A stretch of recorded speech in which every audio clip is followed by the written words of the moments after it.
लहान काका होण्याचे नाते मला खूप त्याची काळजी वाटते। आम्हाला म्हणजे अन्न गोड वाटणं आणि खाऊ पण वाटणं, आम्ही जेवलो नाही रात्रपासून चिंतेत आहोत। 8 दिवस झालं बोलू नाही झालं, खूप प्रयत्न करतोय पण बोलू नाही झालं।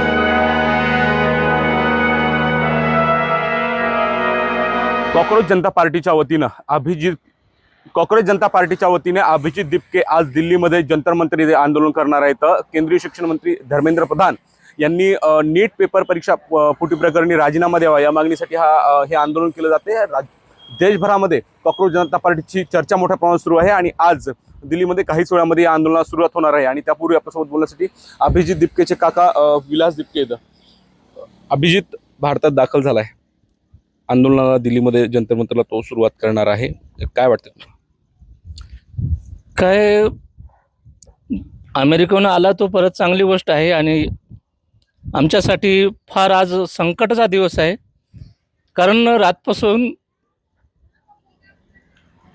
आमचं म्हणजे झोप पण नाही आणि जेवण सुद्धा नाही।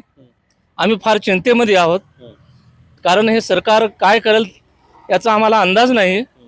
आमचा एकुलता एक मुलगा आहे आणि आमचे दादा आणि वहिनी त्याचा पण मला संपर्क नाही। आम्ही फार चिंतेत आहोत आणि काय होईल आजच्या घडीला हे काय मला सांगता येणार नाही। आम्ही खूप खूप चिंतेमध्ये आहोत। तुम्ही फार भावनिक झालेले दिसताय। अभिजितशी काही बोलणं झालं का यापूर्वी की तुम्हाला दिल्लीला जायचं होतं का, काही विचारणं झालं का त्या संदर्भामध्ये? नाही सर, मी 4 दिवस झालं ट्राय करतो।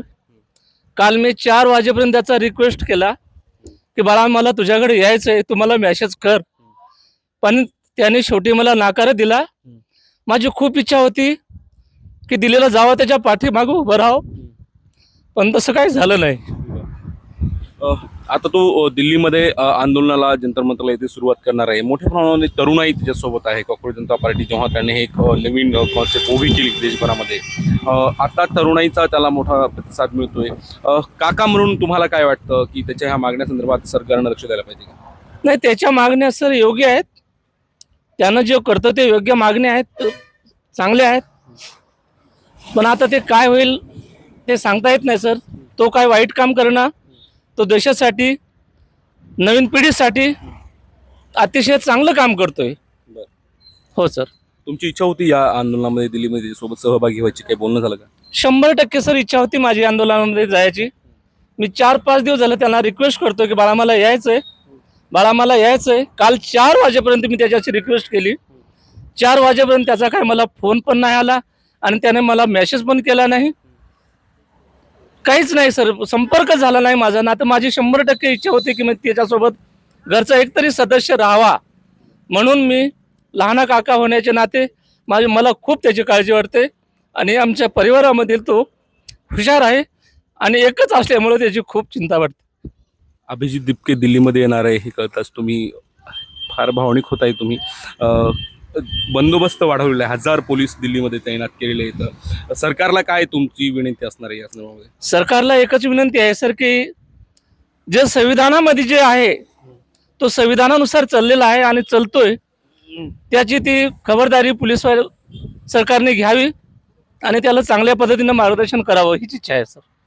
अभिजित दिपकेने एक भीती व्यक्त केली होती की मी भारतात आल्याच्यानंतर मला अटक केलं जाऊ शकतं, या संदर्भात काही बोलले का तुम्ही? तुम्हाला काय वाटतं? होऊ शकतं सर, कारण सरकार तसं आहे, त्याच्या मनामध्ये काय येईल सरकार ते काय सांगता येत नाही।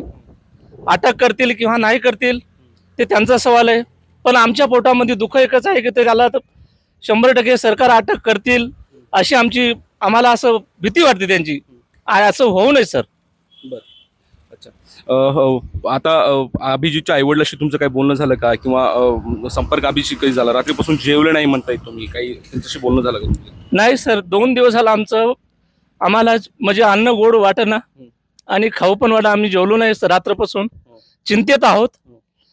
दादाशी 8 दिवस झालं बोललो नाही झालं, खूप प्रयत्न करतोय पण बोललो नाही झालं सर।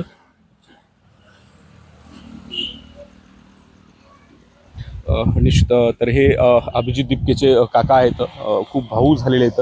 अभिषेकशी बोलणं झालेलं नाही, अभिजितनं सुद्धा त्यांना दिलेले होतील नाही, त्याच्या आईवडिलांसोबत सुद्धा बोलणं झालं नसतं, एक प्रतिक्रिया त्यांनी दिलेली आहे. आणि त्यामुळं सरकारनं त्याच्या मागण्यांची दखल घ्यावी अशी मागणी त्यांनी सरकारकडे केली आहे. माधव दिपके, ABP माझा, संतूक पिंपरी, हिंगोली.